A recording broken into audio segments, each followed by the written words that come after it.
உலகத் தமிழர்களுக்கு சங்கத்தமிழனின் அன்பு வணக்கங்கள். சுமார் 2000 ஆண்டுகளுக்கு முன்பு தமிழ்நாட்டின் கன்னியாகுமரியிலிருந்து சென்ற ஒரு இளவரசி கொரியாவின் மன்னனை மணந்து ஒரு மிகப்பெரிய சாம்ராஜ்யத்தை உருவாக்கி இருக்காங்க அப்படின்னு சொன்னா உங்களால் நம்ப முடியுதா?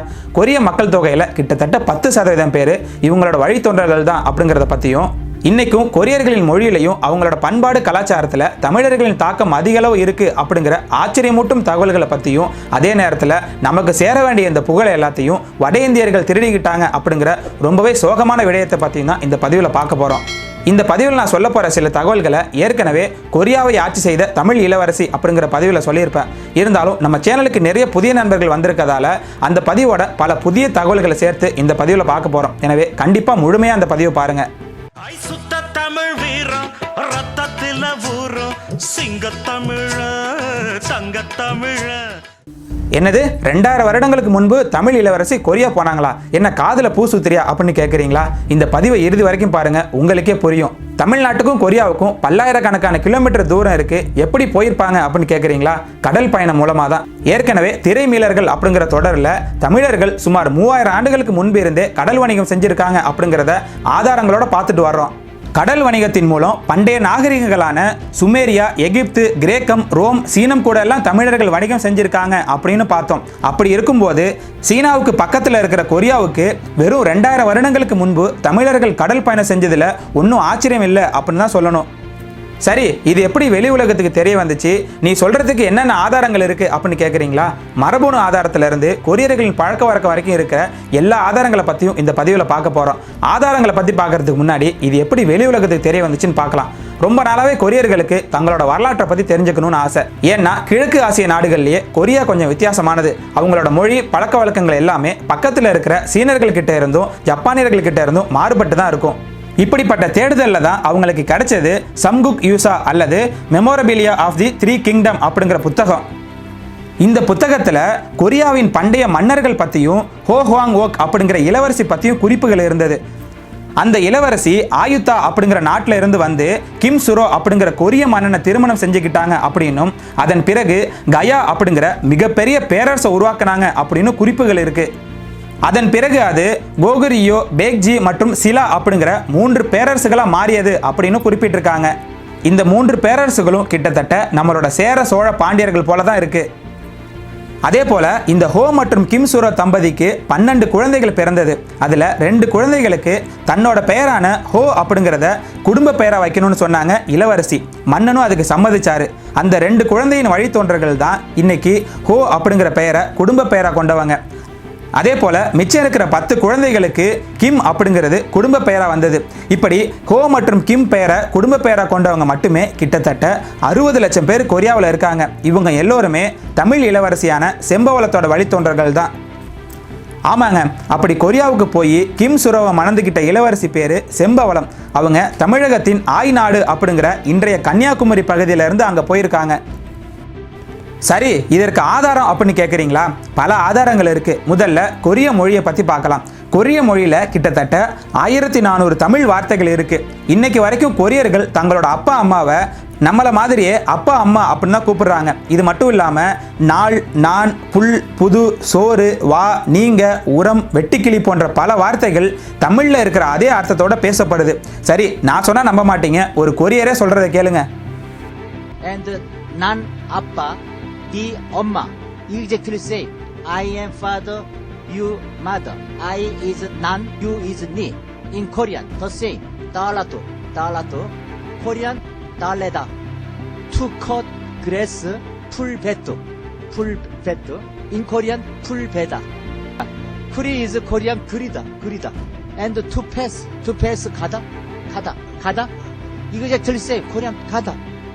Day is 날.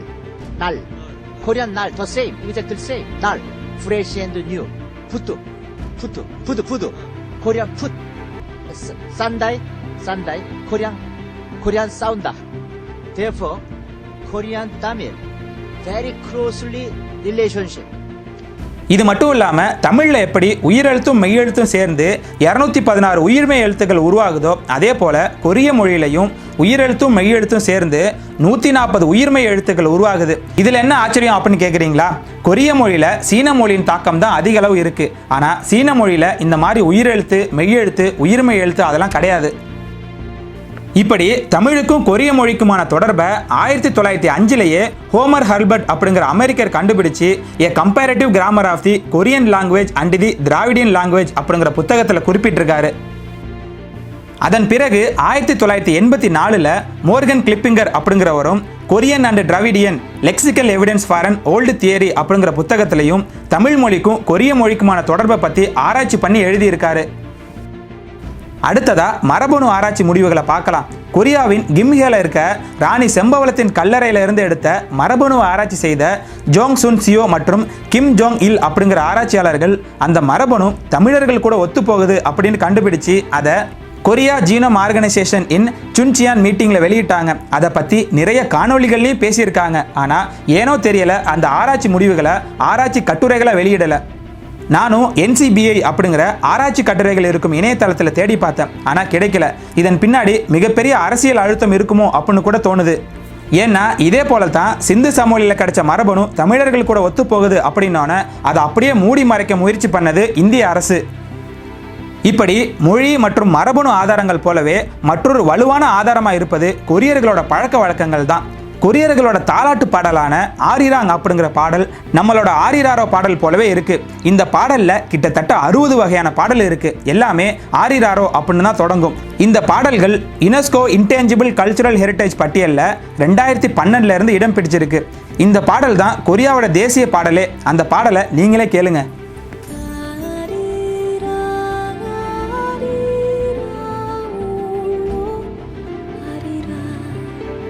ஆராரோ ஆரிரரோ ஆராரோ ஆரிரரோ. இதே போல கொரியர்களின் ட்ரம் டான்ஸ் எனப்படும் நடனம் அப்படியே நம்மளோட தப்பாட்டம் மாதிரியே இருக்கு. இந்த தப்பாட்டம் கூடவே ஜங்கு அப்படிங்கிற ஒரு பெரிய இசைக்கருவியை வாசிப்பாங்க. அது பார்க்க நம்மளோட உடுக்கை போலவே இருக்கும். இந்த இசைக்கருவியை முதலாக கொரியர்கள் சில்லா அரசின் காலத்திலிருந்து தான் பயன்படுத்தினாங்கன்னு கண்டுபிடிச்சிருக்காங்க. இந்த சில்லா அரசு நம்ம செம்பவளம் தோற்றுவிச்ச கயா பேரரசுலேருந்து உருவானது. எனவே இந்த இசைக்கருவியை அங்கே அறிமுகம் செய்தது நம்மளோட இளவரசியாக இருக்க அதிக வாய்ப்புகள் இருக்குது. அவங்களோட ட்ரம் டான்ஸ் நடனத்தை நீங்களே பாருங்கள்.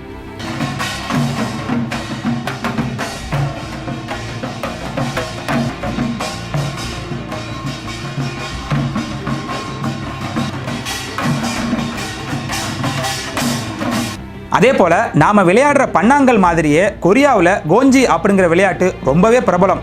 அவங்களும் 5 கல் வச்சு தான் விளையாடுறாங்க. விளையாட்டு விதிகளும் அதே தான்.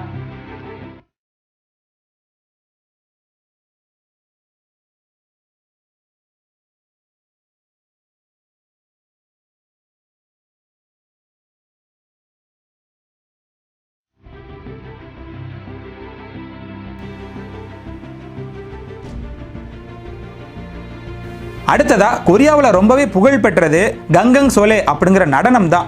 பெண்கள் சுற்றி நின்று கையை கோத்துக்கிட்டு தங்களோட ஊரில் நடந்த விடயங்களை பற்றி பாட்டா பாடி ஆடுவாங்க. இது அப்படியே நம்ம ஊர் கும்மி பாட்டு மாதிரியே இருக்கும். அதே போல நம்ம ஊர்ல வயதான பெண்கள் காதுல பாம்படம் போட்டிருப்பாங்க.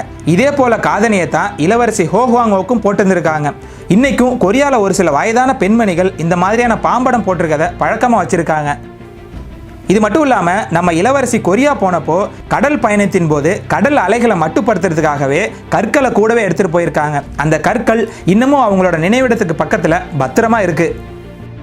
அதில் ஒரு கல் நம்ம ஊரில் இருக்க இளவட்டக்கல் மாதிரியே இருக்கு.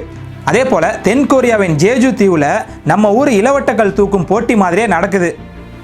தங்களோட பலத்தை நிரூபிக்க ஆண்கள் இந்த கல்லை தூக்குவாங்களாம். சில 100 வருடங்களுக்கு முன்பு வரைக்குமே கொரிய இராணுவத்தில் சேரணும்னா இந்த கல்லை கட்டாயம் தூக்கி ஆகணுமா. இந்த பழக்கம் சுற்றி இருக்கிற எந்த நாட்டிலையுமே கிடையாது, கொரியாவில் மட்டும்தான் இருக்கு. இதே ஜேஜு தீவில் இருக்கிற பெண்கள் கடலில் மூழ்கி பாசிகளை எடுக்க ஆக்சிஜன் சிலிண்டர் இல்லாமல் கடலில் இறங்குவாங்க. இதை ஃப்ரீ டைவிங் அப்படின்னு சொல்லுவாங்க. இதே மாதிரி பெண்கள் தைரியமாக கடலில் மூழ்கி முத்துக்களையும் பாசிகளையும் சேகரிக்கும் இன்னொரு இடம் தமிழ்நாடு மட்டும்தான். இன்னைக்கும் கன்னியாகுமரி மற்றும் ராமநாதபுரம் பகுதியில் பெண்கள் எந்தவித ஆக்சிஜன் சிலிண்டரும் இல்லாமல் கடலில் மூழ்குவாங்க. இப்படி பழக்க வழக்கங்களில் மட்டும் இல்லாமல் நாம் பயன்படுத்துகிற ஊஞ்சல், பம்பரம் போன்ற பொருட்களையும் கொரிய மக்கள் பயன்படுத்துகிறாங்க. அவங்களோட கலாச்சாரத்தில் ஊஞ்சல் அப்படிங்கிறது தவிர்க்க முடியாத ஒன்று. நாம் எப்படி பொங்கல் பண்டிகையை அறுவடை திருநாளாக 3 நாட்கள் கொண்டாடுவோமோ அதே போல் கொரியர்களும் சூசியாக் அப்படிங்கிற பண்டிகையை கொண்டாடுவாங்க. இதுவும் அறுவடை திருநாள் தான். இதுவும் 3 நாள் கொண்டாடப்படுது. என்ன, நாம் ஜனவரி மாதம் கொண்டாடுவோம், அவங்க செப்டம்பர் மாதம் கொண்டாடுவாங்க. ஏன்னா அவங்களோட பருவநிலை வேற. இந்த பண்டிகையின் போது அவங்க மல்யுத்தம், வில்வித்தை, கோழி சண்டை போன்றவற்றையும் விளையாடுவாங்க. இந்த விழாவும் சிலா அரசின் போது தான் தோற்றுவிக்கப்பட்டதா சொல்றாங்க. இந்த சிலா அரசு நம்ம இளவரசி தோற்றுவித்த கயா பேரரசுக்கு பக்கத்தில் உள்ளது அப்படிங்கிறது நினைவு கூறத்தக்கது. நாம பயன்படுத்துகிற உரல், உலக்கை, முறம், திருக்கை போன்றவற்றை கொரிய மக்களும் பயன்படுத்திட்டு வர்றாங்க. அதே போல கொரிய மக்களின் உணவு பழக்க வழக்கமும் கிட்டத்தட்ட நம்மளோடது மாதிரி தான் இருக்கு. நாம காரமாக சாப்பிட்றது மாதிரி தான் கொரியர்களும் காரமாக சாப்பிடுவாங்க. பக்கத்தில் இருக்கிற சீனர்களுக்கும் ஜப்பானியர்களுக்கும் காரம் அப்படின்னாலே ஆகாது. ஆனால் கொரியர்கள் பயங்கர காரமாக தான் சாப்பிடுவாங்க. அதே போல் கொரியர்களின் பிரதான உணவு அரிசி தான். அரிசி மாவில் செஞ்ச பலவிதமான உணவுப் பொருட்களை சாப்பிடுவாங்க. உதாரணமாக நம்மளோட கொழுக்கட்டை மாதிரியே அவங்களும் செய்கிறாங்க. நம்மளோட ஊறுகாய் மாதிரி அவங்க ஊரில் கிம்ச்சி அப்படிங்கிறது பிரபலம். நம்ம ஊர் பொரி உருண்டையை அவங்களும் சாப்பிடுவாங்க.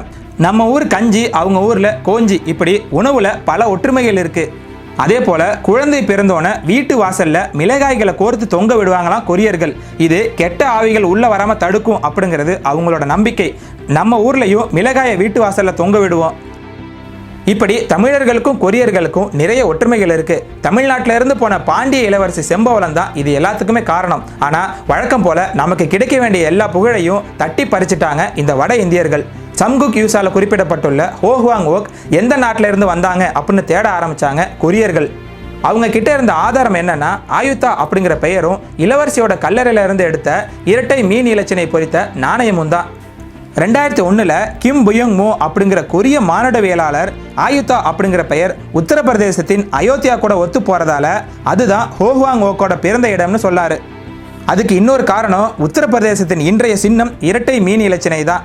ஆயுத்தா மற்றும் அயோத்தியா பெயர்களுக்கு இடையே உள்ள ஒற்றுமை, அது மட்டும் இல்லாமல் மீன் இலச்சினை, இது ரெண்டையும் வச்சு உத்தரப்பிரதேசத்தின் அயோத்தியா தான் அந்த இளவரசி பிறந்த ஊர் அப்படின்னு முடிவே பண்ணிட்டாங்க. ஆனால் 2000 வருடங்களுக்கு முன்பு அயோத்தியாவோட பெயர் சாக்கேத்தா அப்படிங்கிறதா. 4 அல்லது 5ஆம் நூற்றாண்டுக்கு பிறகுதான் அயோத்தியா அப்படின்னு அந்த ஊரை கூப்பிடவே ஆரம்பிச்சாங்க. ஆனால் கிபி 2ஆம் நூற்றாண்டிலேயே தமிழகத்தில் ஆய் நாடு இருந்ததற்கான சான்றுகள் இருக்கு. கிரேக்க புவியியலாளரான தாலமையும் தன்னோட குறிப்புகளில் ஆய்நாடு பம்பையில இருந்து கன்னியாகுமரி வரைக்கும் இருந்ததா குறிப்பிட்டிருக்காரு. எனவே அயோத்தியா தான் ஆயுத்தா அப்படிங்கிறது பொய்னு நிரூபணமாகுது. அடுத்ததா இரட்டை மீன் இலச்சினை. உத்தரப்பிரதேசத்தின் இன்றைய சின்னமாக பயன்படுத்தப்படும் மீன் இலச்சினை 17ஆம் நூற்றாண்டில் இருந்து தான் பயன்படுத்தப்பட்டு வருது. 17ஆம் நூற்றாண்டுகளில் அங்கு ஆட்சி செய்த நவாப்களின் சின்னம் தான் இந்த இரட்டை மீன் இலச்சினை. அதைத்தான் இன்றைய உத்தரப்பிரதேச அரசு பயன்படுத்திக்கிட்டு வருது.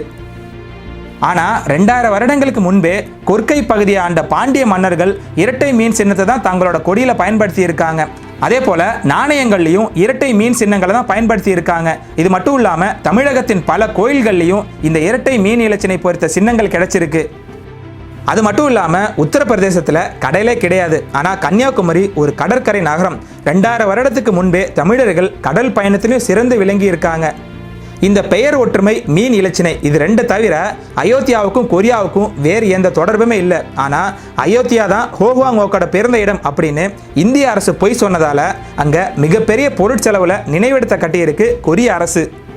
இதனால் ஒவ்வொரு வருடமும் கிட்டத்தட்ட 60,000 கொரியர்கள் தங்களோட மூதாதையர் நினைவிடத்துக்கு வரதா நினச்சிக்கிட்டு இந்த அயோத்தியாவுக்கு வந்து போயிட்டு இருக்காங்க. தமிழகம் தான் ஹோஹ்வாங் ஓக்கோட உண்மையான பிறப்பிடம் அப்படின்னு நிரூபிக்க வேண்டிய தமிழக அரசோ இதை பற்றி கண்டுக்காமல் இருக்கு.